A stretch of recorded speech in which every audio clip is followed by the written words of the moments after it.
Hello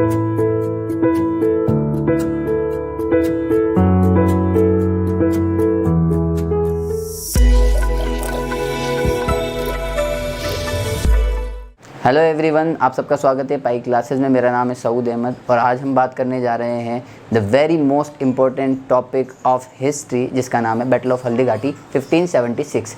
ये आपको 10th में भी मिलेगा, 11th में मिलेगा, 12th में मिलेगा और आगे आने वाले जितने भी कंपटीशन एग्जाम्स है उसमें भी काम आएगा। बात करते हैं बैटल ऑफ हल्दी घाटी यानी हल्दी घाटी का युद्ध 1576 की। हल्दी घाटी के युद्ध की शुरुआत होती है राणा उदय सिंह के समय से, जो महाराणा प्रताप के पिता थे। उदय सिंह ने अपने जीवन काल के अंदर ही अपनी छोटी रानी धीर कंवर के पुत्र जगमाल को गद्दी पर बैठा दिया था, लेकिन सामंतों के अस्वीकृत होने की वजह से उदय सिंह को गद्दी पर से हटाया गया और महाराणा प्रताप को उस गद्दी पर बैठाया गया। सामंतों का मतलब है बड़े ओहदेदार या मनसबदार, जो उदय सिंह के वक्त में दरबार के अंदर दरबारी हुआ करते थे।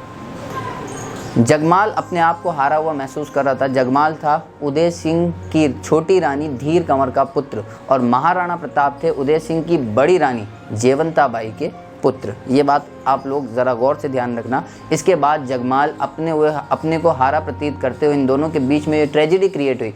इसका नाम है राजमहल की क्रांति। मेंशन दैट, राजमहल की क्रांति। इसके बाद जो जगमाल है वो हारा हुआ प्रतीत करके अकबर की शरण में चला जाता है और अकबर की शरण में जाने के बाद वहाँ पर जो वो लोग मंशा बनाते हैं वही आगे जाकर हल्दी घाटी के युद्ध के कई कारणों में से एक कारण बनता है। अकबर ने 1570 में नागौर दरबार का आयोजन किया। इस नागौर दरबार के आयोजन का मेन मकसद जो था वो ये था कि जितने भी राजपूत राजा हैं उनको अपनी अधीनता स्वीकार कराना, अपनी सोवर्जिनिटी एक्सेप्ट कराना। यानी अकबर जो है वो राजपूत राजाओं को अपने अधीन कार्य करवाना चाहता था। कई राजपूत राजाओं ने अकबर की अधीनता को स्वीकार किया, लेकिन महाराणा प्रताप जो कि मेवाड़ के राजा थे उन्होंने अकबर की अधीनता को स्वीकार करने से मना कर दिया। अकबर ने अपनी अधीनता स्वीकार करने के लिए 4 दूत यानी 4 एम्बेसडर महाराणा प्रताप के पास भेजे। इन 4 एम्बेसडर्स में से पहला एम्बेसडर यानी पहला दूत था जलाल खां कोरची, जिनको नवंबर 1572 में भेजा गया। उसके बाद राजा मान सिंह, जिनको जून 1573 में भेजा गया। उसके बाद भगवान दास, जिनको अक्टूबर 1573 में भेजा गया। उसके बाद राजा टोडरमल, जिनको दिसंबर 1573 में भेजा गया। इस तरीके से 4 दूतों के द्वारा अकबर ने अपनी अधीनता महाराणा प्रताप को स्वीकृत करवाना चाही, लेकिन महाराणा प्रताप ने इन 4 दूतों को अस्वीकृत कर दिया। यहाँ तक कि राजा मानसिंह ने महाराणा प्रताप को भोज पर बुलाया यानी दावत पर बुलाया, लेकिन महाराणा प्रताप ने स्वयं न जाकर अपने बेटे अमर सिंह को भोज पर भिजाया। अमर सिंह से जब इसका कारण पूछा गया कि महाराणा प्रताप क्यों नहीं आए, तो अमर सिंह ने जवाब दिया, मेरे पिताजी बीमार हैं।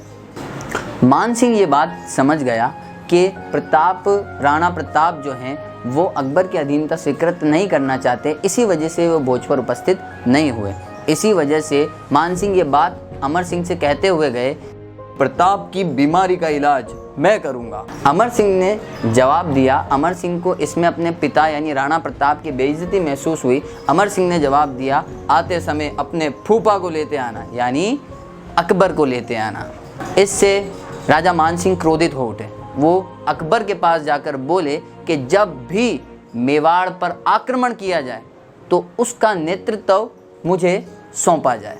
दूतों के असफल होने के बाद महाराणा प्रताप को बंदी बनाने के लिए अकबर ने एक किले का चयन किया, एक किले का निर्माण भी करवाया, जिसको अजमेर का मैग्नीज या अकबर का किला या अकबर के दौलत खाने के नाम से भी जाना जाता है। हल्दी घाटी का युद्ध कई किताबों में 21 जून दिखाया गया है, लेकिन इसकी एक्चुअल जो डेट है वो है 18 जून 1576। इस घाटी का रंग हल्दी की तरह पीले होने की वजह से इसका नाम हल्दी घाटी पड़ा है। इसके अंदर मुगल और राजपूतों के बीच जो भीषण युद्ध हुआ वही युद्ध हल्दी घाटी का युद्ध 1576 यानी बैटल ऑफ हल्दी घाटी के नाम से जाना जाता है। मुगल बादशाह अकबर की तरफ से जैसा कि बात की गई थी, मान सिंह ने कहा था कि जब भी मेवाड़ पर आक्रमण हो उसका नेतृत्व मुझे सौंपा जाए। तो मुगल बादशाह अकबर की तरफ से राजा मान सिंह को उसका सेनापति बनाया गया, जो पूरी सेना थी। ये इतिहास में पहला ऐसा वाकया था जिसके अंदर किसी मुस्लिम सेना, इतनी बड़ी सेना की किसी हिंदू शासक, राजपूत शासक को सेनापति बनाया गया हो। इसके अलावा राजा मान सिंह का सहयोगी आसिफ खां को बनाया गया और उनके पीछे एक और सेना प्रक्षेपित की गई, यानी बैकअप सेना दी गई, जो निहत्तर खान लीड कर रहे थे। राजपूतों की तरफ से महाराणा प्रताप ने हाकिम खान सूरी को सेनापति बनाया। मुगलों ने मांडलगढ़ में पड़ाव डाला और वहीं राजपूतों ने खमनोर की पहाड़ियों के मध्य अपना पड़ाव स्थापित किया।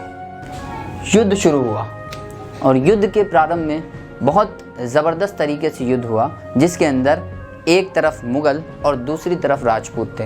राजपूतों और मुगलों के बीच में ये भीषण युद्ध इस हद तक चला कि जिसमें मुगल सैनिक इतने घबरा गए कि वो डर कर पीछे की तरफ भागने लगे। अपनी सेना को पीछे हटते हुए देखकर बैकअप में बैठा हुआ मिहत्तर खान जाग उठा और मिहत्तर खान पीछे से अपने घोड़े पर बैठकर ये अफवाह फैलाता आया कि आगे बढ़ो सैनिकों, आगे बढ़ो, बादशाह सलामत खुद अपनी एक बड़ी सेना लेकर आ रहे हैं। ये बात सुनकर मुगल सैनिकों में जोश भर गया। मुगल सैनिक राजपूतों पर भीषण तरीके से टूट पड़े और एक भीषण युद्ध की शुरुआत हुई। युद्ध के द्वितीय चरण के अंदर मुगल सैनिक राजपूतों पर इस तरह टूटे कि राणा प्रताप और उनकी सेना के ऊपर ये भीषण प्रहार बहुत बड़ा प्रतीत होने लगा। जब युद्ध के बीच के अंदर राणा प्रताप की नज़र राजा मान सिंह के ऊपर पड़ी, जो अपने हाथी मर्दाना पर बैठा हुआ था, और राणा प्रताप अपने घोड़े चेतक पर बैठे हुए थे। वो अपने घोड़े चेतक को दौड़ाते हुए राजा मान सिंह की तरफ बढ़े। राजा मान सिंह के हाथी मर्दाना के ऊपर उन्होंने अपने घोड़े के चेतक के दोनों पैर जो हैं वो हाथी मर्दाना के ऊपर टिका दिए और भाले से राजा मान सिंह के ऊपर प्रहार किया। राजा मान सिंह तो बच गया, लेकिन राजा मान सिंह के आगे बैठा हुआ उसका अंगरक्षक घायल हो गया और मर गया। राजा मान सिंह के हाथी मर्दाना की सूंड पर लगे हुए धारदार हथियार से चेतक घायल हो जाता है और चेतक के पांव मस्तक पे से उतर जाते हैं। इसके बाद राणा प्रताप को मुगल सैनिक चारों तरफ से घेर लेते हैं। ये देखकर बड़ी सादड़ी का झाला बींदा राणा प्रताप का राज मुकुट स्वयं धारण कर लेता है। सभी मुगल सैनिक ये समझते हैं कि यही राणा प्रताप है, जबकि वो होते कौन है? वो होते हैं बड़ी सादड़ी के झाला बींदा। और राणा प्रताप को युद्ध क्षेत्र से हटा दिया जाता है और उनका घोड़ा भी इस वक्त घायल अवस्था में होता है और वो राणा प्रताप युद्ध क्षेत्र से पीछे हटते हैं। बड़ी सादड़ी के झाला बींदा को सब प्रताप समझकर उस पर टूट पड़ते हैं और उनकी हत्या हो जाती है। इस तरह बड़ी सादड़ी के झाला बींदा वीर गति को प्राप्त हो जाते हैं। राणा प्रताप का घोड़ा चेतक एक गांव बलीचा के अंदर एक बड़े नाले को पार करते हुए वीर गति को प्राप्त होता है और उसी गांव बलीचा के अंदर उसकी समाधि बना दी जाती है। राणा प्रताप अपनी पूर्ण जिंदगी में कभी नहीं रोए, लेकिन इतिहासकारों का यह मानना है कि जब चेतर वीर गति को प्राप्त हुआ तो राणा प्रताप की आंखों से आंसू निकल गए। यहाँ पे हल्दी घाटी के युद्ध 1576 की समाप्ति होती है। कई लोगों का ये मानना है और कई इतिहासकारों का ये कहना है कि इस युद्ध का कोई परिणाम नहीं निकला, क्योंकि अकबर का अहम मकसद जो था वो राणा प्रताप को अपनी अधीनता स्वीकार करवाना था, लेकिन राणा प्रताप ने संपूर्ण जिंदगी अकबर की अधीनता स्वीकार नहीं की। इसी के अंदर कई इतिहासकारों ने इस युद्ध को अलग अलग नामों से पुकारा है, जैसे अबुल फजल ने इसे खमनोर का युद्ध कहा है, बदायूनी ने इसे गोगुंदा का युद्ध कहा है और कर्नल जेम्स टॉड ने इसे मेवाड़ की थर्मोपल्ली कहा है। ये महत्वपूर्ण प्रश्न है कि कर्नल जेम्स टॉड ने हल्दी घाटी के युद्ध को किस नाम से पुकारा, तो ये उसका उत्तर है मेवाड़ की थर्मोपल्ली। ये युद्ध धर्म युद्ध ना होकर शक्ति का युद्ध था, क्योंकि अगर ये धर्म युद्ध होता तो ना अकबर एक हिंदू शासक राजा मान सिंह को अपना सेनापति बनाता और ना ही महाराणा प्रताप एक मुस्लिम सेनापति यानी हाकिम खान सूरी को अपना सेनापति बनाते। इसीलिए ये युद्ध शासन का, ये युद्ध शक्ति का और ये युद्ध विजय का था। ये युद्ध धर्म युद्ध बिल्कुल नहीं था। यहाँ पर आकर एक भव्य युद्ध जिसका नाम हल्दी घाटी का युद्ध 1576 है, उसकी समाप्ति होती है।